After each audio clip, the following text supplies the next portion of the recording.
kasi karon sa administration. Una na itong gingaw ni John Pasco, Merry Christmas. Doon to siya, Mayor.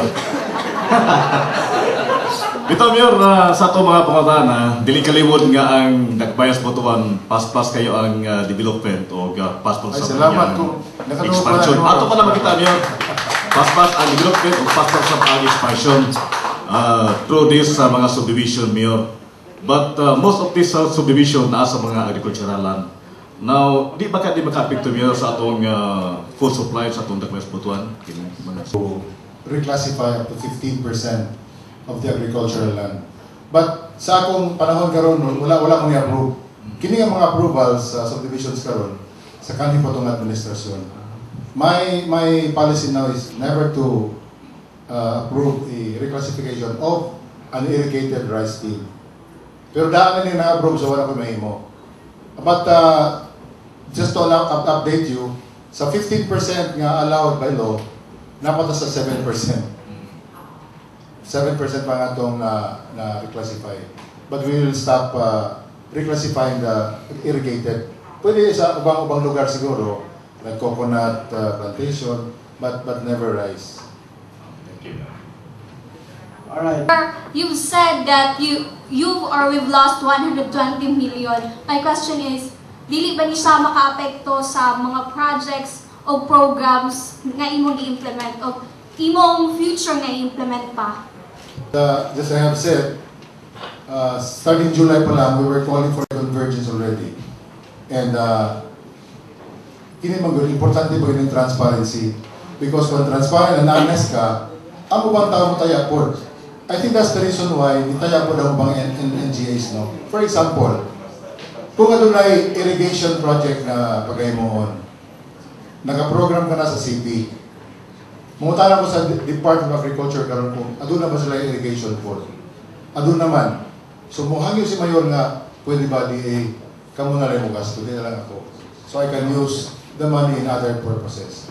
I was ready for that. The convergence has helped cushion the impact of the loss of the 120 million.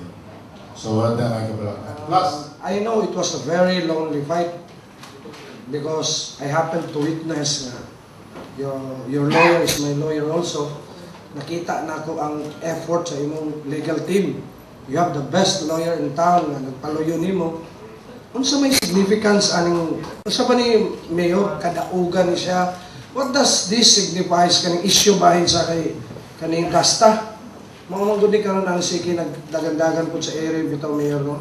Mas maayo siguro nga can you please articulate further if possible mapasabot na to tanan while na ang media unsa mga implications ani unsa gi facts ani and unsa ni kadaugan sa TRO, because I believe in fact I've heard a lot of stories nga murag imo ra ni nga murag nahimo ni nga imong struggle nga imo lang o sa imong mga lawyers ba lonely struggle. It was a very lonely struggle nga sometimes nakita gani na ako ang frustration sa imong mga lawyers ana, but in the end unsa ni ba what does this signify so unsa reflection ani sa imong administration?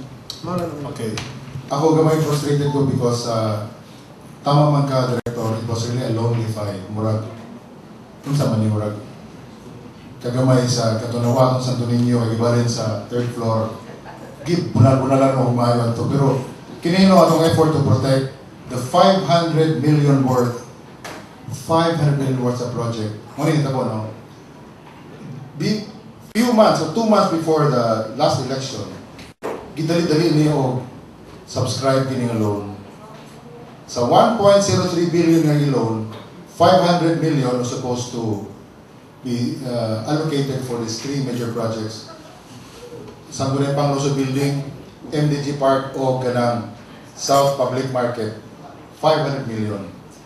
Una-hunaan ninyo, kung na-take out ang ganang kwarta, kay with the stoppage order nga gipahamtang nato kay na naman to'y report of anomalous bidding, and thus the builder was not even a qualified bidder. Gihunong na to siya. So sa 500 million nga allocation, ang kuno na gasto sa tulog ka proyekto, I don't know if you agree with me, kung inyong itotal ka na nagasto niya sa tulog ka proyekto, niyabot ba na 160 million? Niyabot ba? Example, ang MDG Park. Tanaw ni mo diha. Ni gasto ba na more than 40 million? Ang itsura ka na karon.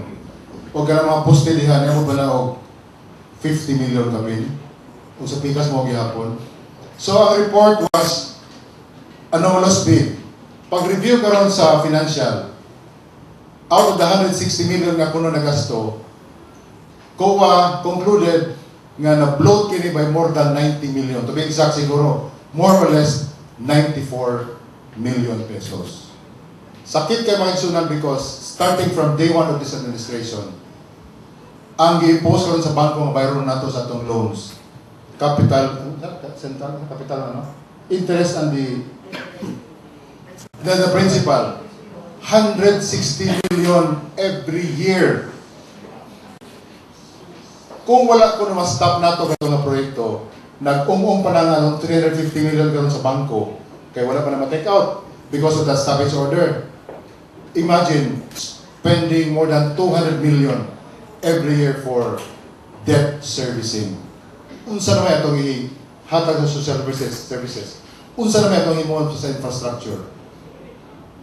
Unya, o lagi, defending the coffers of the government, kitang magigiyay noon.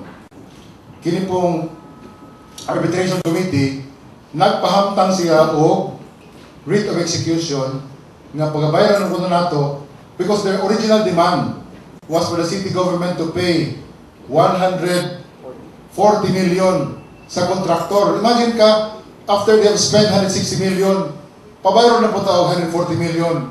Moral damages kuno sa Dasta Builders. So, gigawas na mo tong findings sa COA. So, from 140 million, medyo nakuha po sila siguro, tandog sila, giubsan ko nila ang ilang demand to 34 million. Ilang gipaspas. Unya, there was a writ of execution for the city government and the city mayor to pay 34 million to Dasta Builders. Kamu musugot mo? Di ba?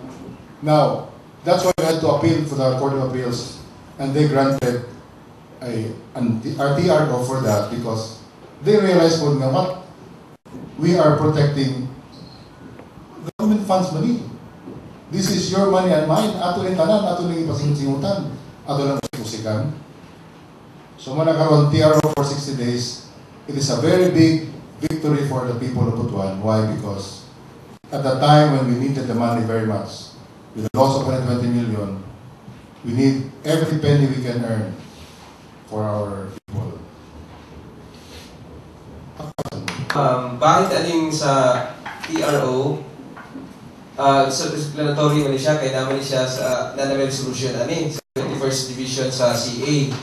So, I think pwede makakuha o copy ang media.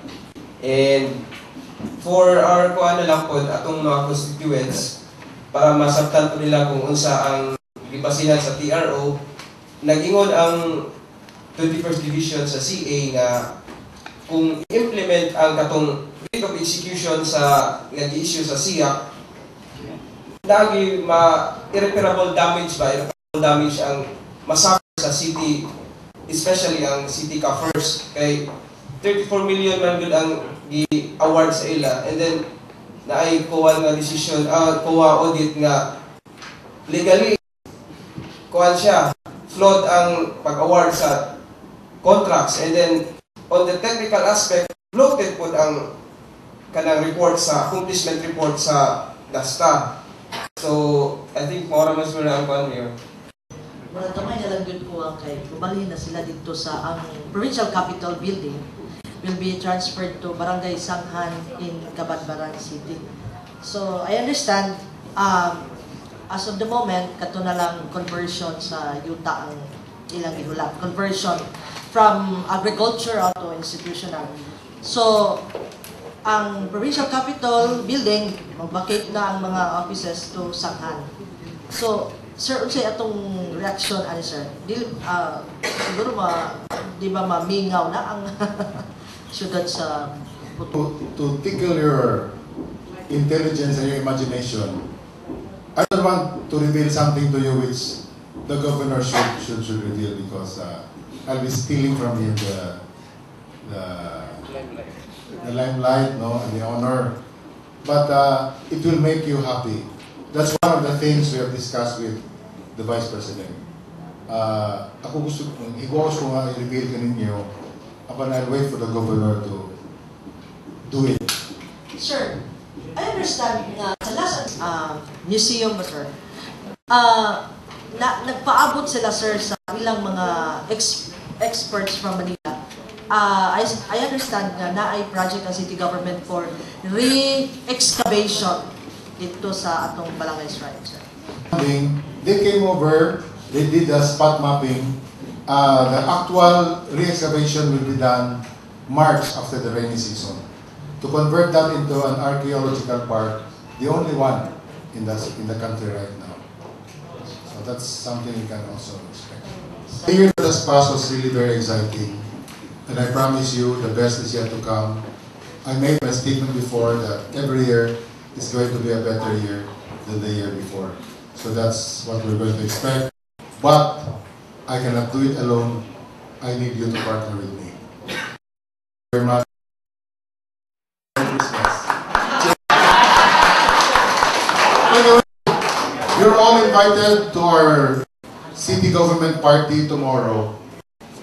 Here in the City Hall at 6:30 in the evening. You have a special table for you, for our partners.